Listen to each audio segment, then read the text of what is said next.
Hey guys, I'm Nick and welcome back to Sci-Fanatics. Or if you're new here, please don't forget to click that big old subscribe button to stay up to date with all TV sci-fi news on YouTube. Today I'm talking to you about episode 6 of Resident Alien, entitled Sexy Beast. A bit of a mixed bag in this episode. We've got a lot of flashback sequences involving the new character introduced in this episode of General McAllister, played by Linda Hamilton, that everyone would remember from the Terminator franchise. We've got some really funny scenes with Harry to do with relationship issues and all that sort of stuff, and a bit more finding out about what the government has been up to in terms of tracking alien Harry down and finding his whereabouts and also his ship as well. So let's get into this week's review, episode 6 of Resident Alien.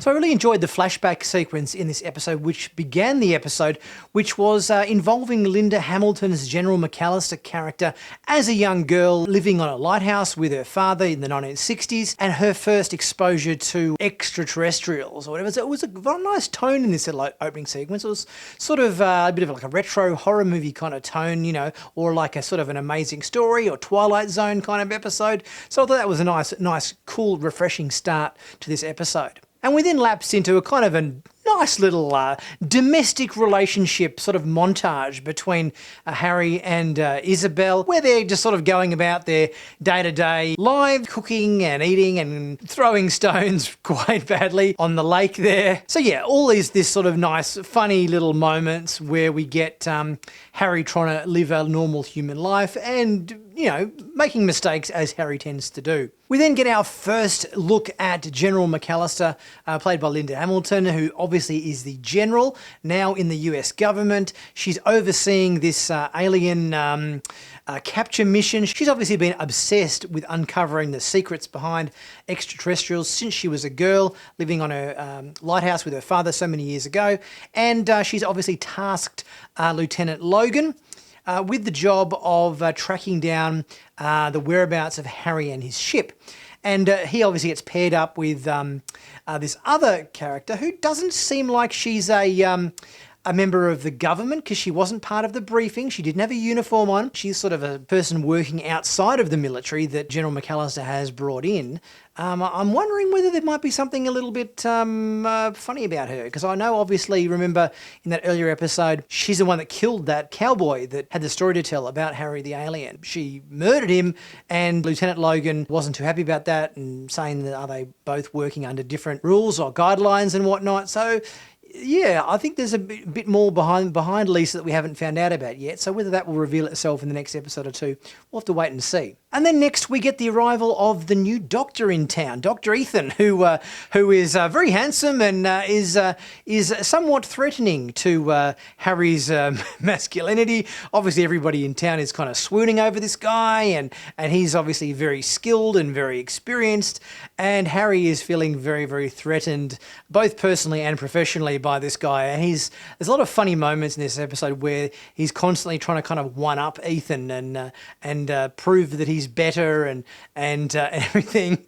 include, you know, doing things like challenging him to an arm wrestle and then dislocating his shoulder and a few other things like that. So it was kind of fun to see Harry getting all jealous about this new doctor that's replacing him in town. The mystery of Sam's death and working out who's been writing prescriptions for these pills also forms a large part of this episode, where we get some good investigation scenes going on. Deputy Liv and also Sheriff Mike, they're obviously trying to track down information about that and talking to Asta and trying to rule out suspects, so to speak. Asta's daughter, Jay, is a prime suspect because she'd been working in the clinic as an intern or work experience and so forth. And it was great to see in this episode that finally Deputy Liv actually gets a bit of a pat on the back by Sheriff Mike. Sheriff Mike is very egotistical and a bit of a douche and very full of himself. But finally he recognised that Liv has been doing some good police work and putting a few of the dots together and finding out that it would seem that maybe Asta's ex, Jimmy, who had a relationship of sorts with Sam the Doctor, might have been the one who has been responsible for doing the whole pill pill drug dealing situation in town.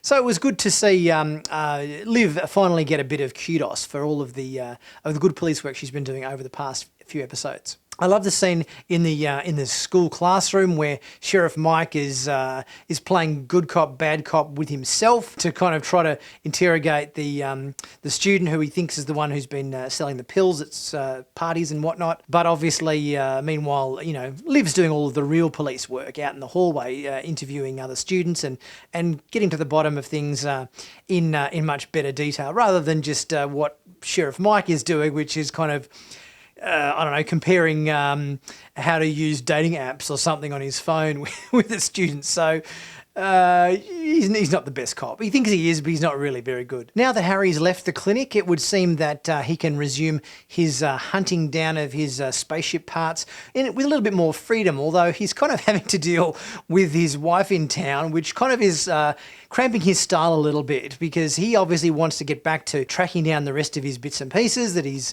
been hunting for, but she's wanting to do all these domestic things and play husband and wife, and Harry's having to kind of sedate her and slip drugs into her coffee and get her drunk on red wine and everything so that she passes out, and then he can go out and do his investigating for ship parts. So there's a few funny moments here where he's just sort of trying to kind of bide his time until he can get back out and hunt down the parts he's looking for. And Harry was finally able to get out and to look out for his ship parts that he's been missing. Manages to find the last bit to his ship so he can repair his ship. At least he hasn't found his mass extinction event device yet. That's still missing, but at least he's got the last of the pieces he needs to repair his ship. Although a bit of a spanner in the works, probably General McAllister, along with Lieutenant Logan and Lisa Casper, over the course of the previous weeks, have managed to find Harry's ship and have taken it to a secret hangar in an Area 51 kind of installation where they're holding it. So Harry's got all sorts of troubles on his hands in terms of, he's now able to repair his ship, but his ship isn't where he left it anymore. And in fact, the government have got snipers and everyone scoping out the position where his ship used to be kept, and it seems that he's not too happy about this. And obviously our next episode is going to be quite exciting, I think, because we've got Harry being captured by the government agents and so forth, and probably he's probably going to be interrogated by Linda Hamilton. So that could be some interesting screen time there as to how that all plays out. I think that'll be really cool. I think the show is definitely building to an exciting conclusion. I think we've probably only got maybe 3 episodes left now. I think there's maybe 10 episodes in the first season, so about 3 episodes left to play it all out. So I think it's ramping up to a quite an interesting conclusion, I think, in coming weeks. All in all, I really enjoyed this episode. I think it had a really nice balance of kind of, we had the government agent stuff, we had the flashbacks to them hunting down Harry's ship, we had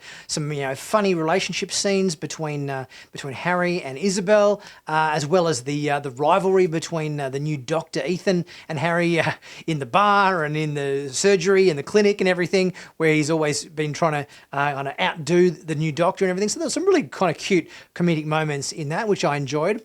And we also had some, bit of relationship stuff between Darcy and Harry and Isabel, and we had the girls' night out at the bowling alley. So there's some good character building scenes. There's some good tense scenes with the government agents and Harry, and good comedy as well. One thing we didn't have in this episode, which I think is almost the first time ever we haven't had an episode, is we had no Max and Sahar. They were completely absent, which I don't necessarily mind. I love the scenes with Max and Sahar in them, but now I think that they've made that truce with Harry in the past episode.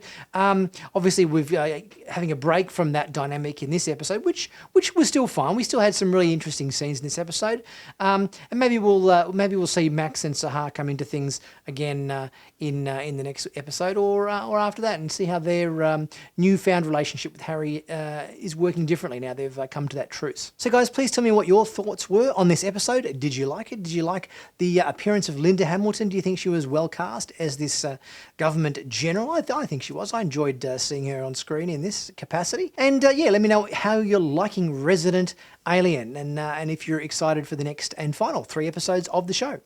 Leave your thoughts in the comments section, guys. Please don't forget to like and to share this video. Click on subscribe. Check out my merchandise in the top corner up here. You can get there's links in the description for all the cool sci-fi t-shirt and designs you can check out there, as well as checking out the memberships page by having a look at that join button on my site if you want to become a member and get some exclusive perks to be part of being a Sci Fanatics member. And I'll see you guys next time for my next review.